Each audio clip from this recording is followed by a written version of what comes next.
வணக்கம். அஸ்ட்ரோவேலின் நல்ல நேரம் நிகழ்ச்சியின் சார்பாக அத்துணை சப்ஸ்கிரைபர்களையும் எல்லா அன்பு உள்ளங்களையும் எனது நண்பர்களையும் வருக வருக என வரவேற்பதில் பெருமகிழ்ச்சி கொள்கிறேன். வக்ரதுண்ட மகாகாய சூரியகோடி சமப்பிரபக அவிக்னம் குருமே தேவ சர்வகாரியேஷு சர்வதா. தென்னாட்டுடைய சிவனை போற்றி, என் நாட்டவர்க்கும் இறைவா போற்றி. அன்பர்களே, நண்பர்களே, இந்த புத்தம் புதிய காணொலியில் உங்கள் அத்துணை பேரையும் வரவேற்பதில் மிக்க மகிழ்ச்சி கொள்கிறேன். இன்னைக்கு நம்ம பேச போறது சனி பயிற்சி பலன்கள் 2026 வரிசையில சிறப்பு தொகுப்பு. அதனுடைய அடிப்படையில இன்றைக்கு கும்பராசி, அதாவது வருகின்ற மார்ச் 6ஆம் தேதி கும்பராசியிலிருந்து மீனராசிக்கு பெயரவிருக்கின்ற வாக்கிய பஞ்சாங்க அப்படி பெயரவிருக்கின்ற சனி பகவானுடைய பயிற்சி பலன்கள் கும்பத்திற்கு எப்படி இருக்கும், எதை எதிர்பார்க்கலாம், எதை எதிர்பார்க்க கூடாது, அதே மாதிரி எதில் கவனமாக இருக்க வேண்டும், என்ன பரிகாரத்தை செய்யலாம், வாங்க விரிவா பேசலாம். கும்பம் காலபுருஷனுடைய 11ஆம் வீடு. கும்பராசியினுடைய குணாதிசயங்கள் பார்த்தீங்கன்னு சொன்னா இளகிய மனம் கொண்டவர்கள் கும்பம். அதே அளவுக்கு வைராகியமும் அதே அளவுக்கு ஒரு விஷயத்துல பிடிவாதமாகவும் இருக்கக்கூடிய ஒரு ராசி கும்பம். அதீத அளவு ஆன்மீகத்தை தேடி அலையக்கூடிய ராசி கும்பம். குற்றம் குறைகள் எங்கே இருந்தாலும் கரெக்டா இவங்க கண்ணுக்கு வந்து பட்டுடும். இவங்க போய் தேட வேண்டியதில்லை, அதுவே தன்னால வந்து படும். இது கும்பம்.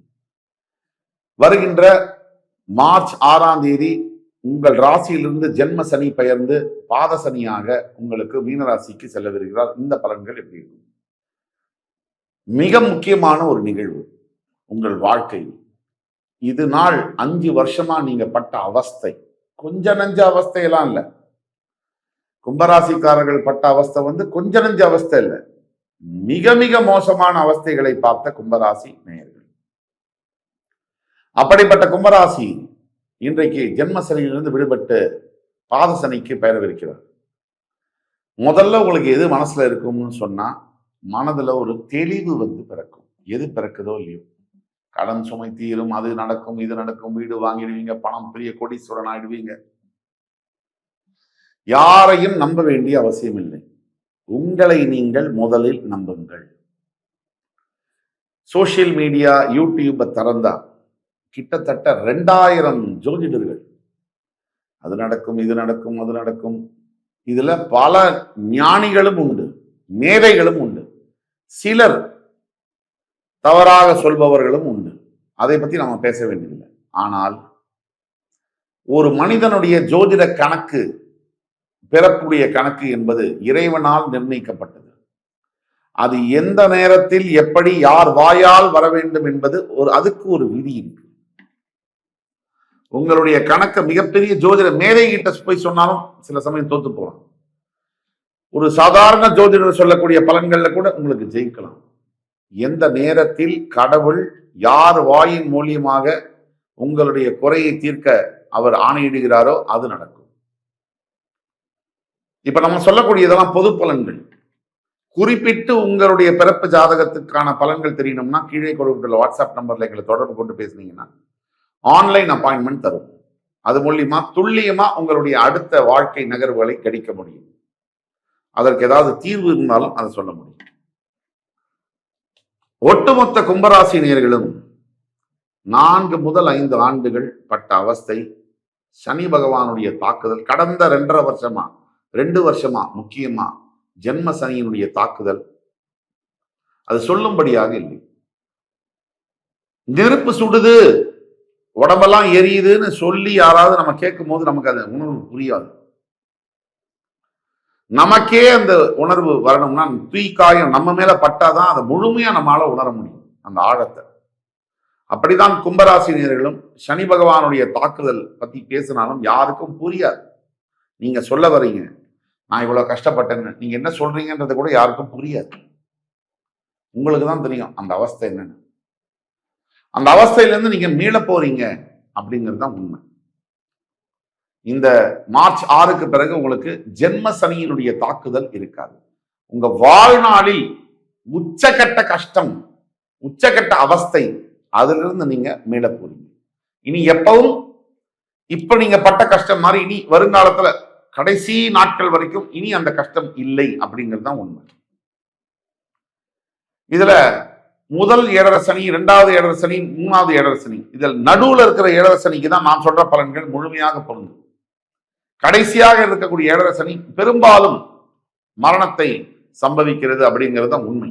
இதுல இரண்டாம் படியாக வரக்கூடிய ஏழரை சனி மிடில் ஏஜ்ல ஒரு 25 45 ஏஜுக்குள்ள வரக்கூடிய ஏழரை சனி தான் நான் சொல்லக்கூடிய பலன்கள் கணக்கச்சிதமும் பொருந்தும். அப்போ ஜென்ம சனியிலிருந்து விடுபடக்கூடியது முதல்ல மனசுல பாரம் விலகும், தெளிவு பிறக்கும். எதை எதிர்பார்க்கலாம்னா நல்ல ஒரு ஃப்ரீ மைண்டு. பிரச்சனைகள் 1000 இருந்தாலும் இதுதான் பிரச்சனைன்னு புரிஞ்சுக்கக்கூடிய தெளிவு ஃபர்ஸ்ட் வரும். அது வந்தாச்சுனாலே பாதி பிரச்சனை போயாச்சுன்னு அர்த்தம். அதுக்கடுத்து எது எதிர்பார்க்கலாம்னாக்க உடனே எல்லா பிரச்சனையும் தீர்ந்துடும், அதெல்லாம் எதிர்பார்க்க கூடாது. எதை எதிர்பார்க்கலாம்னாக்க நல்ல முடிவுகளை நீங்கள் எடுப்பீர்கள், சரியான டிசிஷன்ஸ் எடு. அதுக்கடுத்து எதை எதிர்பார்க்கலாம்னா புதிய திருப்பங்கள், நியூ லைஃப். அதாவது ஃபேமிலி லைஃபா இருக்கட்டும், ஒரு கல்யாணம் முடிஞ்சு 2வது கல்யாணத்துக்காக வெயிட் பண்ணக்கூடிய அவங்களா இருக்கட்டும், அல்லது வேலை போய் கரியர்ல புதுசா ஒரு ஒரு ஒரு டெக்னாலஜியை கத்துக்கிட்டோ, இல்லை புதுசா ஒரு தொழில் முறையை கத்துக்கிட்டோ, புதுசா தன்னை புதுப்பித்துக் கொண்டு வேற வேலை தேடுபவர்களாக இருக்கட்டும். அதே மாதிரி career new life, family new life. அதே மாதிரி ஆரோக்கியத்துல பல பிரச்சனைகளை சந்திச்சு வெளியில மீண்டு கொஞ்சம் சரியாகி அடுத்தது ரீஸ்டார்ட் பண்ணும் நபர்களாக இருக்கட்டும். இதெல்லாம் புதுசா தொடங்கக்கூடியதெல்லாம் ஜெயிக்கும். எதை எதிர்பார்க்கலாம்? இது நாள் வரைக்கும் இருந்த அளவுக்கு மந்த நிலை, முடிவே எடுக்க முடியாத தன்மை, யாரை பார்த்தாலும் கோபம், எரிச்சல், மற்றவங்க எல்லார்கிட்டையுமே விரோதம், சுத்தி இருக்கவங்க கிட்ட எல்லாம் பகை, அதையெல்லாம் எண்டு கார்டு, அதை எதிர்பார்க்கலாம். இந்த மாதிரி விஷயங்களுக்கெல்லாம் எண்டு கார்டு போட போறார் சனி பகவான், அதை எதிர்பார்க்கலாம். அதே மாதிரி எதை எதிர்பார்க்க கூடாது? உடனே கடனெல்லாம் தீரப்போகுது, எனக்கு மிகப்பெரிய சிஇஓ ஆக போறேன், நான் பெரிய தலைவராக போறேன், இதெல்லாம் எதிர்பார்க்க முடியாது. படிப்படியாக தான் இந்த முன்னேற்றங்கள் இருக்கு. சனி இஸ் a ஸ்லோ பிளானட், மெதுவாத்தான் இந்த முன்னேற்றங்களை தருவாங்க. அடுத்தது எதை எதிர்பார்க்க கூடாது? உடனே அதிசயங்கள் நடக்கும் என் வாழ்க்கையில ஜென்ம சனி முடிஞ்ச உடனே. நோ. ப்ராப்ளம் இதுவரைக்கும் இருந்த அளவுக்கான ப்ராப்ளம் இருக்காது. அதோடைய ரிலீஃப், ப்ராப்ளத்திலிருந்து வெளியே வரக்கூடிய ரிலீஃப், அந்த பாதையில நீங்க பயணத்தை தொடங்க போறீங்க. இனிமேல் வரக்கூடிய நாட்கள்ல நிறைய நல்ல விஷயங்கள் நடக்கும், அதுல மாற்று கருத்து இல்லை. சுப நிகழ்ச்சிகள் நடக்கும், சுப விரய செலவுகள் நடக்கும். இப்ப பரிகாரம்னு எடுத்தோம்னா முக்கியமான ஒரு பரிகாரம் கும்பராசிக்கு திருநள்ளாறு காரைக்காலில் இருக்கக்கூடிய தர்பாரண்யேஸ்வரர் கோவில். ஜென்ம சனி முடிந்த பிறகு முடிந்தால், உங்களுக்கு வசதி இருந்தால் ஒரு முறை அந்த கோவிலுக்கு போயிட்டு வாங்க. அப்படி முடியாத பட்சத்துக்கு வீட்டு அருகாமையில் இருக்கக்கூடிய சிவன் கோவில், பழைய சிவன் கோவில், புதுசா கட்டின சிவன் கோயில், 100 வருஷம் முன்னாடி 500 வருஷம் முன்னாடி கட்டின சிவன் கோயில்கள் இருந்தால் அந்த சிவன் ஆலயங்களுக்கு உங்களால் முடிந்த சிவனுக்கு வஸ்திரம் அணிவிப்பதும், அல்லது அதற்கு மேலான பரிகாரம் அப்படின்னா 12 வயதுக்கு உட்பட்ட குழந்தைகளுக்கு வஸ்திர தானம் செய்வதும், படிப்பிற்கு உதவி செய்வதும், அன்னம் தானம் செய்வதும் சிவனே மகிழ்ச்சி அடையக்கூடிய அளவுக்கான பரிகாரம். இப்பதான் உங்க வாழ்க்கை புதுசா தொடங்க போகுது. இது வரைக்கும் என்ன நடந்தாலும் அது நடந்து முடிஞ்சிருச்சு. நடந்து முடிஞ்சதை மறுபடி நினைச்சு இனிமே எனக்கு எதுவுமே நடக்காது நல்லது அப்படின்னு கவலைப்படுறது மிகப்பெரிய முட்டாள்தனம். அடுத்து நீங்க ஜெயிக்க போறதுக்கான வெற்றிக்கான ஆரம்பம் மார்ச் 6ஆம் தேதி முதல் துவங்குகிறது. ஜூன் 2 குரு பயிற்சி ஆன உடனே சனி பகவான் மேல் அந்த பார்வை விழுந்த உடனே இன்னும் நல்ல விஷயங்கள் நடக்கும். ஆக பொறுமை, பொறுத்தார் பூமி ஆழ்வார்.